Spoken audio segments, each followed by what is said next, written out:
Hi guys, Mami Park is here. So, wala pa talaga akong planong mag-vlog. Kaya lang kasi, walang pasok mga bata today. Tapos, medyo free. So, kaya hindi ako nakakapag-vlog guys. Kasi nga po, ay wala akong tindera. So, kapag walang pasok ang mga bata, sila sa umaga muna habang natutulog pa ako. And then, pagpunta ko dito, tuloy-tuloy na yon, no? So, usually talaga kami ng Daddy Park ang naka-duty. So, iiwanan din ako ng daddy after lunch. Si Lola Park nyo, nahihirapan din na makakatuwang sa umaga ng Daddy Park kasi napapagod. And then, si Lolo Park pa, kakapa-check up lang. So, kaya na mahirap. So, maraming salamat kay ano ba pangalan nito? Kay Isa Dano 5102. Sabi niya, paramdam naman dyan, Mami Park. Yan. Kaya Mami Park, asan ka na? Kada gabi lagi kong tinitingnan kung may bago kang upload. 7 days na, wala pa din. Alam niyo, nakaka-touch, no? Shout out, mega love shout out sa'yo, Isa Dano 5102. Kasi madalang yung mga subscribers natin na talagang nagpaparamdam sa akin kapag hindi na ako nagpaparamdam sa YouTube. Ganon. Hindi rin naman ako masyadong ma-post na tao sa Facebook. Si ano naman, paminsan-minsan si Ma'am Malu Aguirre nangangamusta. Ayan. Ay, alam ko naman na everybody is busy, naintindihan ko. Nakaka-touch lang, natawa lang ako. No, thank you Isa Dano, no. And so in today's video, syempre magsha-shoutout tayo sa mga nag-comment sa last vlog natin at pag-uusapan naman natin ang ating kung sa paghahanda, taon-taon naman sa paghahanda ng Christmas, di ba? So, nag-renew na ako ng order kay EKC. So, baka bukas parating na rin yon. Bukas hanggang Friday yan, parating yung ating order. So, mag-ayos-ayos tayo ng store. So, I am still sick. Actually, nakakati ng lalamunan ko. Napakasailan ko ngayon sa allergy. Ma-allergy ako ngayon compare nung bata ako. Sabi ng Daddy Park, ganun daw talaga kapag umiidad. Naglalabasan na yung mga singil sa atin ng health. Health is wealth at yan yung sinasabi ko naman sa inyo. Kaya lang talagang sabi ko nga sa inyo, pag mag-isa ako, talagang hindi niyo ako aasahan na lagi akong magbablog. So, kasi umuwi na si Angel sa probinsya, so hindi rin nagtagal. May family problem siguro. But anyways, huwag na natin talakayin, sanay naman tayo na laging ganito. Kung mayroong tindera, salamat. Kung wala, salamat din. Si Jai, pumupunta rito, yung magaling kong tindera, bumibili din, paminsan-minsan. Nangangamusta, ganyan. So, okay lang naman, no? At sayang, meron sana akong i-share sa inyo ng mga hindi ko maintindihan kung bakit nawala sa aking mga video. Nawala yung dalawang ahente na i-share ko sana sa inyo. Yung actual na sila, yung nasa camera na binavlog ko. Nainis nga ako ano lang yun, may iksing clips na nga lang yun eh. Hindi ko maintindihan kung bakit gano'n. Sabi ko sa inyo, I am sick eh. Yun. Anyways, no? So, yun nga, mag-shoutout tayo at ang pag-uusapan naman natin ay ang mga aspiring magtitindahan for the future next year. So aagahan ko na ang message na ito sapagkat ito may matututunan kayo, no? Alam nyo, nung una talaga hindi rin ako naniniwala sa Daddy Park. Nung una talaga. But nung nagparamdam ng second quarter pa third quarter, ang hirap ng ekonomiya, doon talaga ako napaisip na somehow pala ang Daddy Park ay may taglay na ekonomista. Yon. So, isa pa kaya ako naging busy din kasi ang mga anak ko lumalaban ng contest. Contest ba yan, Ikaw? Yeah. Kasi, yung calendar sunog na. ay, pakipatay mo. Si Kier kasi, katatapos lang ng second niyang laban, no? Sa division level na siya ngayon. Wala pang tentative date. Pati yung clips ko nang nanalo siya, no? Out of 50, sa category lang niya. Ano ba category niya na? Sa copy reading, out of 50 students, kasi every category, nasa 50 students ang participants, iba't ibang schools yun. So, good thing talaga, at saka to God be the glory, na nakapasok pa si Kier ng pang-8, no? So, pasok pa rin sa banga, nakakatuwa, kasi siya lang ang nakapasok sa copy reading. Siya lang din ba talaga yung representative ng copy reading ng grade 6? O dalawa sila? May iba pa yata yun ang alam ko. Hindi, pero ibang grade yon. O sakop na yon sa elementary. Hindi ko sure. Ang hirap kausap nitong katabi ko. Alay ko! Tapos, yun, nakapasok pa siya. Tapos si Kauri, ito ang first time niyang magjo-join ng contest. Copy reading din ang category niya. And laban niya tomorrow. Sabi ko, manalo, matalo, whatever, okay lang. Kasi subuko naman na sila ng mga may utak. Kasi para maging handpick sila ng mga teachers, even before pa sa mga previous school nila, talaga namang na alam ko na, no? At hindi ko rin alam talaga kung bakit ang galing nila. Ewan ko, ba't magaling sila. Sabi nila, ang 40% daw, 40% or 60% ng intelligence ay namamana sa ina, no? And the rest of the percentage ay na-acquire through environment, through acquire knowledge, and through social, no? Yan. So sa social kasama na yung sa environment. So yun. So ibig sabihin sa akin man ang mga anak ko, mga nanay, taas. Kaya nga sinasabing mothers knows best. Yeah. Kasi sa atin talaga nang galing yung genes na Mali. sa atin Mother knows best lang kasi may S na yung nose mo. Hindi, kinurek na naman ako. Mothers know Mother best. know- Mothers knows Mother knows best. Mother knows best. Ayun. Kasi redundant na kasi yung mother, Or kaya, bakit? or kaya mothers know best. Mothers know best. Yeah. Parang ang hirap sabihin. O sige, ganun. Kinokorek na ako ngayon ng mga anak ko. Yung nanay, Inglesera simula bata pa, mali-mali grammar. Tapos yung mga anak ngayon, ano na. Sabi ko, iko-correct nila ako ng tama kasi syempre sila yung mas may utak. 'Di ba? Mas magaling pa yung bunga kaysa sa dun sa puno. So yon, kaya mga nanay, be proud, no? So first time ni Kauri tomorrow na magjo-join dahil sa tagal na lagi siyang inaawitan sa mga iba't ibang subject kahit sa previous school pa nila. Ngayon lang nag-go si Kaukau. Dati nga naalala ko last year, 'di ba? Tama ba 'yan yung sabi sa akin ni Ma'am Leia, pinatawag ka pa sa Tinawag ako nung Pinatawag- yung principal namin. Sabi, sumama daw ako sa training. pinatawag siya sa principal's office Hindi sa kasi principal's office. Aalis na kasi yung yung van. Oh. Tapos tinawag ako ni Ma'am Leia. Pinakausap ako sa principal. Sabi ng principal sa akin, sumama Last ka. year? Oo. Sabi, sumama ka. Ganun. Sabi kasi ko, na-encourage nila si Kauri to join. sabi ko, ako pa. Hindi pa siya ready. Sabi ko, to join in that contest, you should be emotional and physically ready. Kasi, syempre, laban yan and dala-dala mo ang pangalan ng eskwelahan. So, hindi lamang yung sa pansarili, no? Kasi wala naman ang dapat patunayan pa sa kanila. Hindi nga ako ma-post na tao, no? Pero talagang sa totoo lang, yung mga achievements nila, nakaka-proud din. Kasi makita mo talaga yung mga teacher, pag nakakausap ko. Andala ko pumunta sa school, hindi ako sip-sip sa teacher. Pag ako may reklamo, nagre-reklamo talaga ako. Kilala ko ng mga anak ko. But, to make the story short, busy din ako sa kanila. So, tulad tomorrow, laban niya, gigising ako maaga kasi para ipaghanda ng almusal at saka magbabaon daw ng pagkain. So, yun. Kasi dalawang sunod si Kier na manlapit nung laban niya na dalawang sunod yung schedule. Kaya, parang busy ako masyado, no? Lalo na pag mag-isa ako dito. At saka pag weekend, grabe talaga. Mag-isa lang, as in talaga. So, worth it naman pagdating naman doon sa sales, kahit pa paano. So, yung sigla, hindi katulad ng mga nakaraang taon, pero laban lang, no? Lalo pa nadagdagan pa ang mga kasari na mga nag-put up dito, no? So, yon. So, isa yan sa mga kakaharapin natin din talaga sa negosyo, no? Sa paghahanap buhay natin. Anyways, ang pag-uusapan natin ay napaka-importante, kaya please makinig kayong mabuti, ha? Makinig kayong mabuti, lalong-lalo na sa mga aspiring na magtitindahan this coming years, no? Ayan. So, shout out din kay Rufil Kanaman. Thank you, Mami, para sa advice. Noted lahat, magdadagdag ako ng mga new pagkakakitaan. Love. At sabi niya, more grinds pa ako, Mami, para kasi negative pa ako, need mabawi. I hope this whole December makabawi. Ako din ang laki ng negative ko, honestly, guys. Kasi, dahil nga, sa totoo lang, dahil sa dami ng kailangan kong bayaran at kailangan kong isettle, syempre, lalo na sa personal namin, dahil bread and butter namin to, syempre, ang mabawasan ang benta ko pagka sa kota, napakalaking dagok sa akin. Di lalo pa nung ghost months, talagang ang laki ng dagok niya talaga. Hanggang ngayon, daman-dama ko pa rin. Pero, yung negative ko, maliit na lang, no? So, maswerte na lang din ako or blessed ako kasi kahit papano, ang Daddy Park nyo nakasupport. Alam nyo, si Daddy Park, hindi na yan nagbibigay sa akin ng pera. Alam nyo naman na yan, kumbaga ba ng sustento.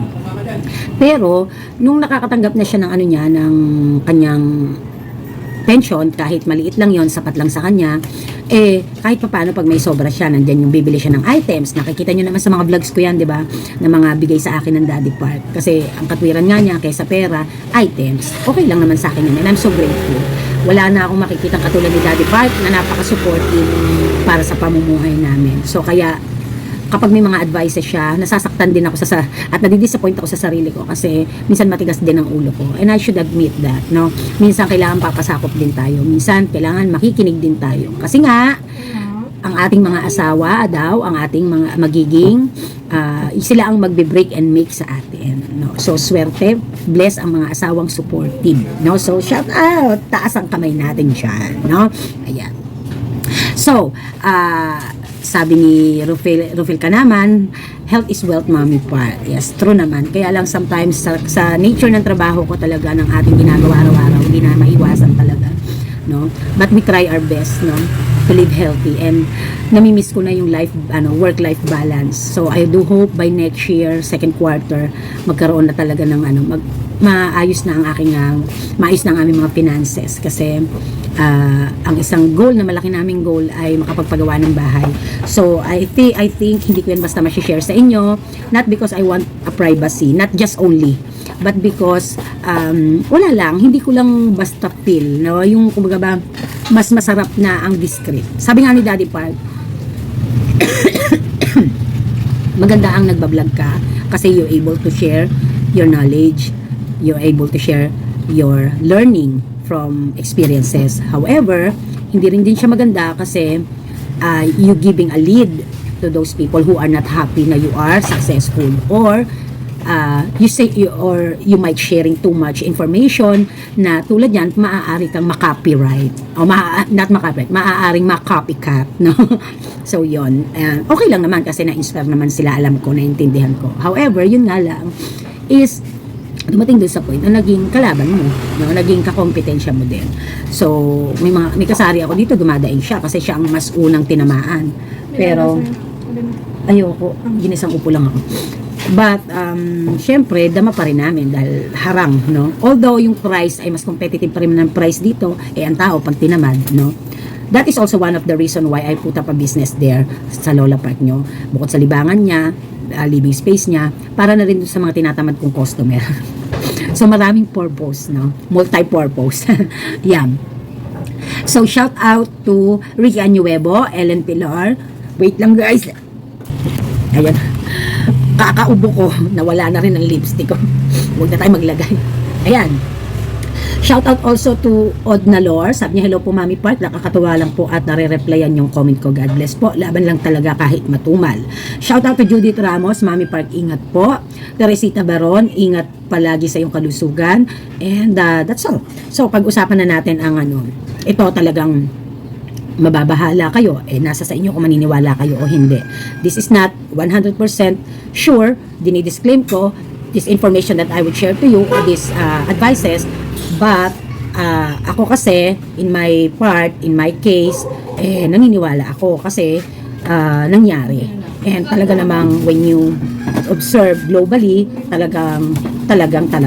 Okay, so ang pag-uusapan natin for today's video ay kung maganda ba ang mag-open ng negosyong sari-sari store o kahit anumang negosyo, no? Depende rin naman kasi yan sa niche at saka depende yan sa lugar. So, sa taong 2025. Okay? So, inagahan ko na ang message ko for you guys sa mga aspiring. Alam ko napakarami kong subscriber all over the world, no? May Hong Kong, may Asia, may US, may Europe, may London pa, may kung saan bansa, grabe, may Australia, may Canada. Ang daming nanonood kay Mami Park na mga taga-abroad. So kasi if they want to go back home here in the Philippines, syempre gusto nila, isa sa mga napipili nila at bagay sa kanilang personality ay ang pagsasari-sari store business. However, ito po ang napakahalagang mensahe ko sa inyong mga aspiring at syempre dun sa mga established na. Importante nating malaman ito. Ang tanong, ano ang kinalaman ni Donald Trump? Donald Trump ba pangalaman? Ni Trump, ng president ngayon ng US, ng United States of America, nakakapanalo lang, no? Ano ang kinalaman niyan sa ating mga sari-sari store? Mami Park, pati ba naman si Donald Trump, pinakikialaman mo pa? Pati ba naman si Donald Trump? Ano ba naman ba ang kinalaman niyan? Nahandun yan sa States, no? Handun yan sa US. Tayo na sa Pilipinas. Okay. So alam nyo, as much as I hate to talk about the politics, ang ingay naman ng sasakyan na yun. Iskandalosa. as much as I hate to talk about the politics, as much as I hate to talk about religion also, no, wala tayong magagawa. We have to talk about it. So, bakit nga ba isang malaking babala ang pagkapanalo ni Donald Trump sa mundo? So, tulad ng isang wika na Ingles, ang wikang Ingles ay universal language. At sa buong mundo din, halos, at alam ko, ang universal currency, dollar, di ba? Hindi ako sinagot. Salamat sa response. Ang alam ko, i-search natin para hindi tayo mapalpak. Ayan, tama naman si Mami Park, the US dollar. No, there is no world currency, but yung ginagamit natin, Yung Huwag ka dyan sa vlog na, Dutch mill daw isang haba. Kaso puro kalas lang. Hindi, kumuha ka sa likod. May doon, maliit lang. Maliit lang ate. Hando sa likod. Nakabox doon. Ando ng mga natin. So, ang ginagamit kasi natin na currency, no, sa mga transactions pag abroad, ganyan, ay US dollar, no? Although kung kayo OFW, kahit kayo ay nasa kung ano man ang bansa nyo, diba, dinar man yan, or Australian dollar man yan, won man yan, kapag nagpapadala kayo dito sa Pilipinas, kino-convert yan to US dollars or kino-convert sa peso to but usually talaga dollar, no? So, kaya, kung ang wika ay Ingles, ang universal language, at ang ating namang currency na parang pinaka-medium na ginagamit na currency ay US dollar. So, kaya malaking dagok ito. So, bakit, Mami Pat? Paano mo nasabi? Kung maaalala nyo, ito lang November, nagkaroon ng ads ang Meralco. Tumaas ng nasa 0.88 or 80 kilowatt ng ating kuryente. So, ibig sabihin, pandaigdigan, di ba? Ibig sabihin, dollar. Pag tumataas ang dolyar, humihina ang piso, no? So kaya naman tumataas sunod-sunod, tumataas ang langis, pag tumaas ang langis, bilihin, no? At ang ating mga basic commodities tumataas. So mga fast moving products, no? So kaya apektado tayo. Ngayon, ano na naman, Mami, nga ang kinalaman ni Donald Trump diyan? So Donald Trump is one of the goal is to make the US great again. Ibig sabihin, gusto niyang mapalakas muli ang ekonomiya ng US. So to do that, kailangan magkaroon siya ng mga batas tungkol sa kalakalan na magkakaroon ng magandang kabig ang US. So kung updated kayo sa recent nasa 25% ang gusto niyang ipataw na taripa sa mga magpapasok ng mga produkto, o papasok ng mga produkto sa US. So ibig sabihin nandiyan na yung oil, no? Sabi ni Daddy, isa sa pinakamalaking porsyento na kinukuhanan ng oil ang US, kasi ang US isa lang yata ang planta ng oil nila, hindi masusustentuhan ang buong bansa ng US or ang buong states. So umaasa din sila ng supply galing Canada. Meron daw napakalaking tunnel ng oil yan. Kasi si Daddy nagtrabaho sa oil before, sa oil company sa Canada, sa North. So kung tataasan ang tariff, no, tataas ang tax, tataas ang bayad, syempre tataas din ang lahat, apektado, no? So ibig sabihin, hindi lamang talaga ang Middle East ang may susupply sa buong mundo. So, kumbaga ba, magiging apektado tayo.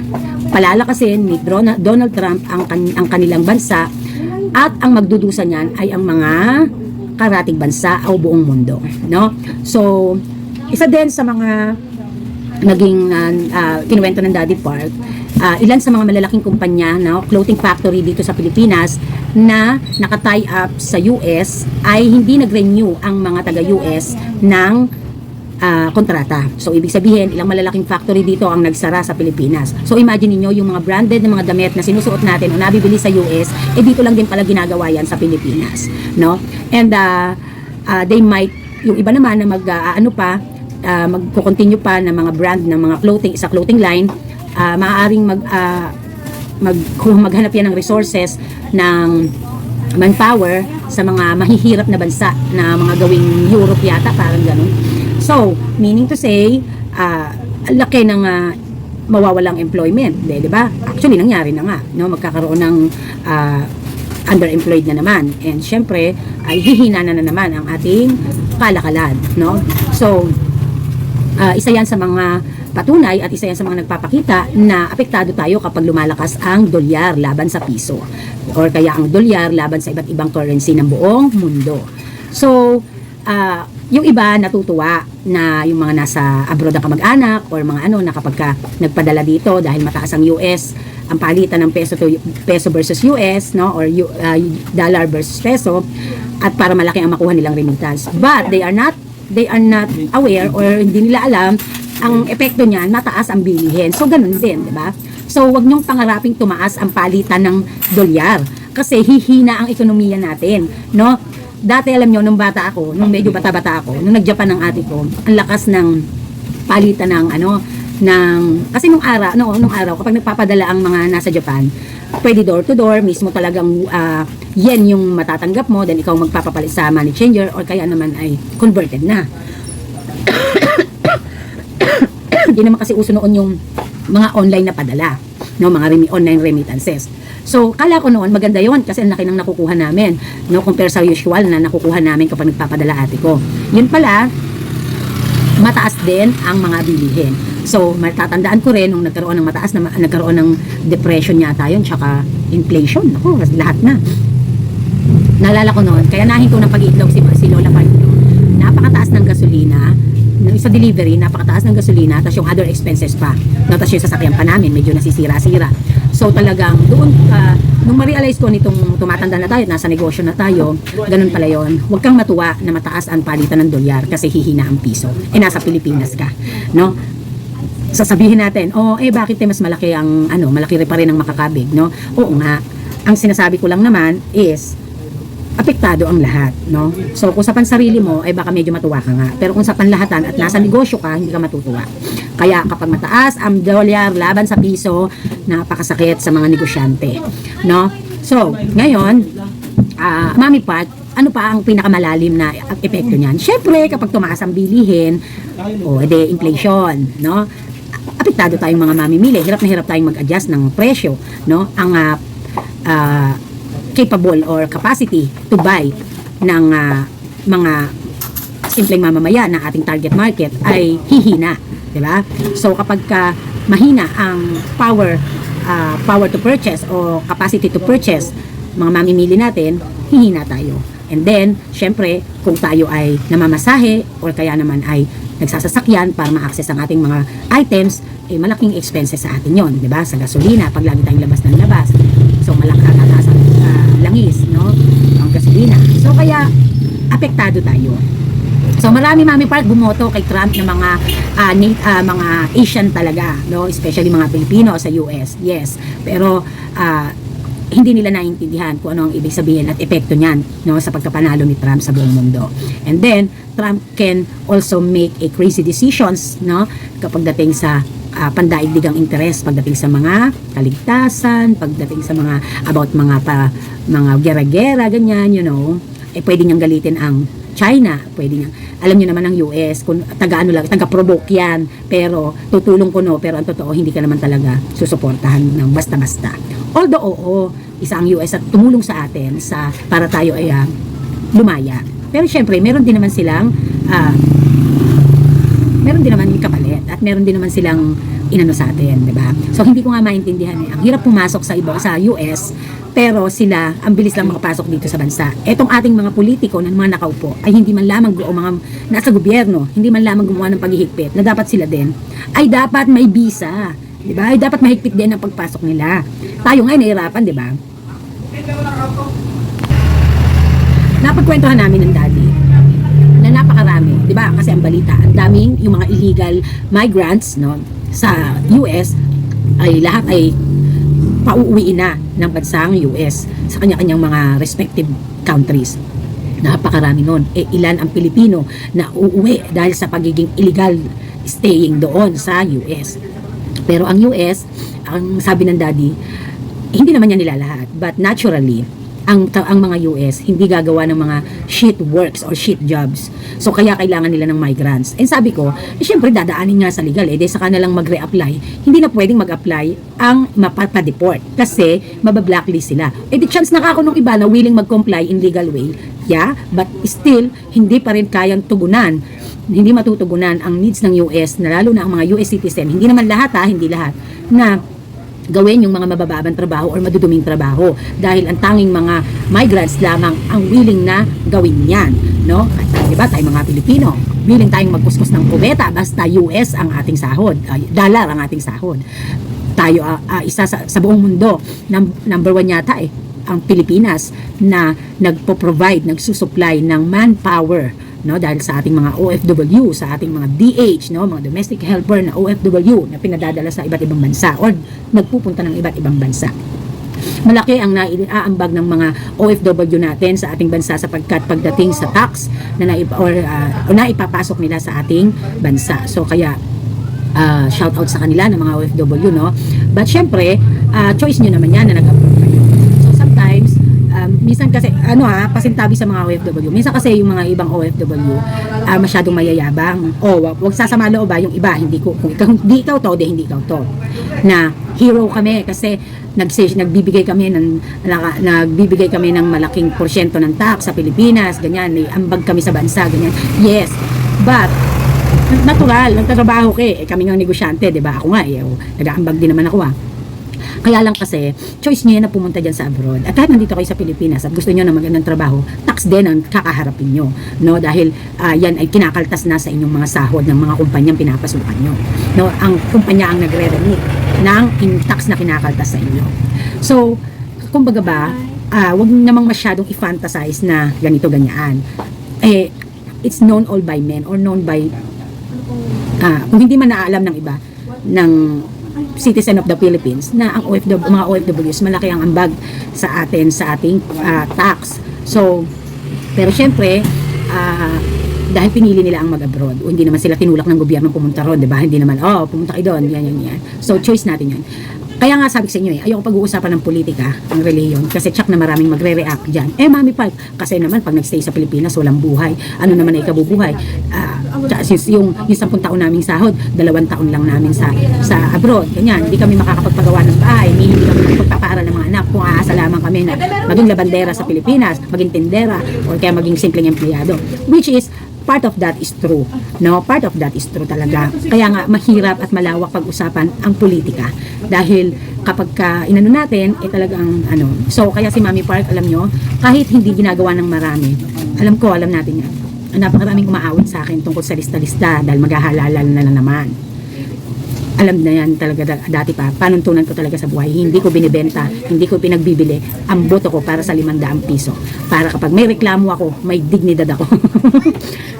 Diba? So, just saying lang, no? Magsimula sa iyo.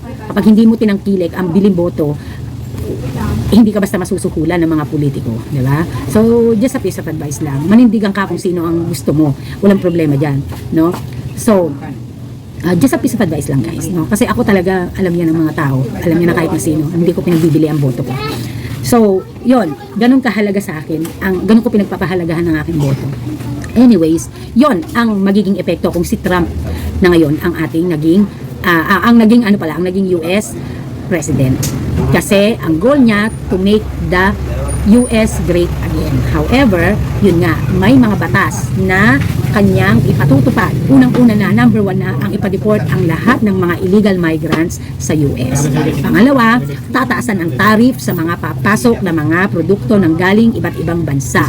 Which is, dadating sa punto na parang domino effect yan Pag may nagtaas, may magtataas din.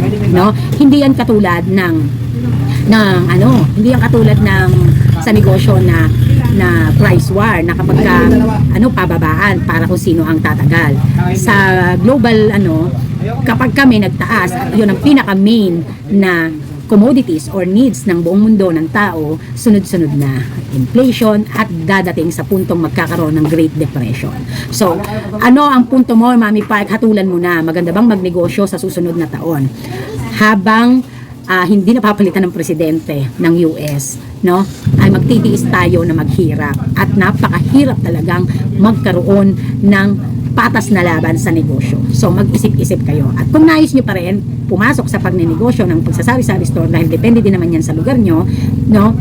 Siguraduhin nyo mahaba ang PC nyo. Ngayon guys, sa negosyo, hindi na labanan ngayon ang magandaan tindera. Charot. Ang labanan ngayon, pahabaan ng PC. Yan ang labanan ngayon, pahabaan ng PC. So pag sinabing pahabaan ng PC, sangay-sangay na rin yan, domino effect na rin. Pag mahaba ang PC mo, kaya mong magbigay ng murang presyo. Kaso kapag tumataas ang mga bilihin, ewan ko na lang kung hanggang saan ang ihahaba ng PC mo. Kaya, yun, no? Kasi ano ba problema nating mga puhunan, nating mga negosyante, puhunan, di ba? Para mabuhay tayo kung bread and butter natin ang negosyo. So, advice ko lang, kung hindi ka rin lang magkakaroon ng napakaganda at napakataas na result ng feasibility studies before you enter into sari-sari store business, o mag-isip-isip ka. At kung sakali naman na i-go mo pa rin, ipupush through mo pa rin, lagi kong sinasabi na within the trial and error method, you have to make sure na meron kang bala para sa iyong personal na panggastos. Sapagkat ang negosyo, hindi mo na kinukurutan yan habang hindi pa nagpapakitang gilas. Magpapalaki, mag-expand, magpapalaki ng sales, magpaparami ng suki. So, nasa trial and error method, dapat hindi mo na kinukurutan. Okay? So, I do hope na may natutunan kayo. Shout out sa mga aspiring at shout out sa mga established na. Kahit established ka na, you also have to be careful when it comes to your decisions. So, this is Mami Park and this is Team Park. I think. Bye!